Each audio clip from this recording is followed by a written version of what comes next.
When we heard Call of Duty Black Ops was preparing to unveil its multiplayer, we didn't waste any time. Our destination, Treyarch. Our mission, the most detailed hands-on coverage inside Xbox can provide. So sit back, relax, and keep a sharp lookout. Every feature you hear about in this preview has never before been done in a Call of Duty game.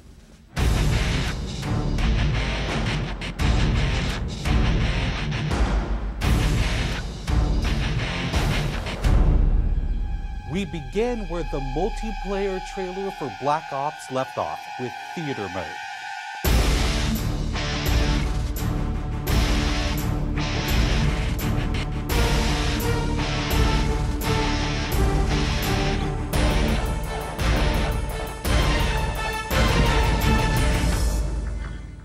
Dan Bunting explains.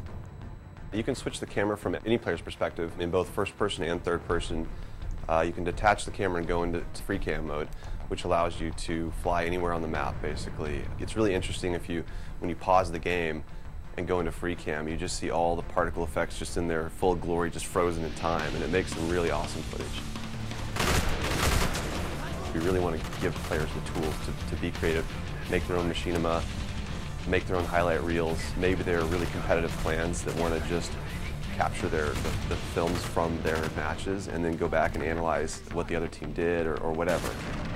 Also brand new to Call of Duty is Black Ops' new currency system. We put the currency system into Black Ops multiplayer principally because we felt like it'd be a very interesting way to engage with all the unlocks that you've been getting. So one of the things that's really fun about currency is instead of being specifically told at a specific level what you're going to get, we're unlocking features by level, but then once the feature is unlocked, you can purchase any component of that feature with the currency directly. Of course, when you got a little currency jingling in your virtual pockets, nothing feels better than putting it on the line against your fellow players.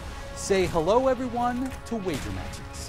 When we were developing the wager match game modes, we went through a whole bunch of ideas to find the 4 that we were going to use to ship inside the game. And really, if it wasn't people screaming in joy and frustration when they were sitting around the office playing, it wasn't good enough to be a wager match. Wager matches are all free-for-all modes, and they exist separately from the standard playlist. They include game modes like Gun Game, where you're in a race to score a kill with 20 different weapons, beginning with pistols and advancing through ever more explosive weaponry. It's extremely rewarding for us as a design team to put something up there that people are reacting to really well and it's slightly different than what they get, and everyone loves the core game. And you have to be very careful when you're finessing the core mechanics of the game. But wager matches let us kind of get our creativity flowing and do some things that you're not normally used to, and then spin them up in unique ways and combine things in ways that you haven't seen before, that you never really thought of, and that wouldn't be appropriate for the core game, but are completely appropriate for wager matches. While the classic Call of Duty challenge system is still very much in place, Black Ops is also adding a new feature called contracts. Right, so if you're using the contract system, you actually have to put up a little of your own currency in order for a bigger payday. And depending on the contract, some contracts pay XP, some pay more currency, some pay both. But they're all time limited, and it's game time limited, so you have to go to work to accomplish that contract within the time period in order to get paid. It's different from the challenges, in so much that the challenges some players like to use very aggressively, and they map out their path through the challenge system in order to maximize their XP gains, in order to level faster. And then a whole nother set of players uses the challenges sort of passively. They're there, when you get them they feel good, but contracts gives you a way to directly engage with the content inside the game. It says, hey, I'm an SMG guy, I want SMG based contracts, I'm going to chase my contract and I'm going to get paid. And that's fun.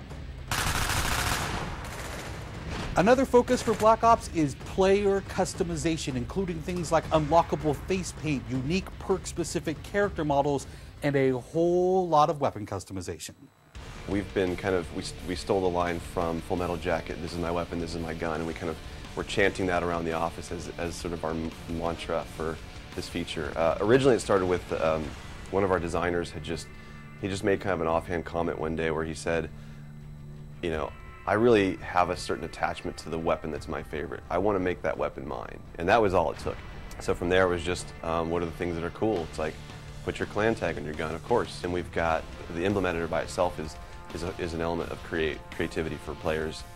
And then the reticles, of course, so why not give people the option to select what kind of red dot they have. Maybe they don't like a dot, maybe they like a circle, maybe they like a triangle, maybe they like a standard crosshair, maybe they just want a line. And then there is combat training, which allows you to get comfortable with the trappings of multiplayer by competing in matches against AI-controlled opponents. You know, it's our hope that combat training can convert people who are largely single-player gamers who might have, dabbled around in multiplayer but never made that leap to playing online, and give them kind of this experience where they can get familiar with the mechanics and features and systems that multiplayer has, but they can do so at their own pace, they can do so without someone screaming in their ear what a noob they are, and practice up and then join the competitive fold. Experienced players could use combat training to practice up on a particular weapon, a particular tactic, or a particular map. So we think it appeals to both audiences, but most directly, it was designed to help new players get into the mix.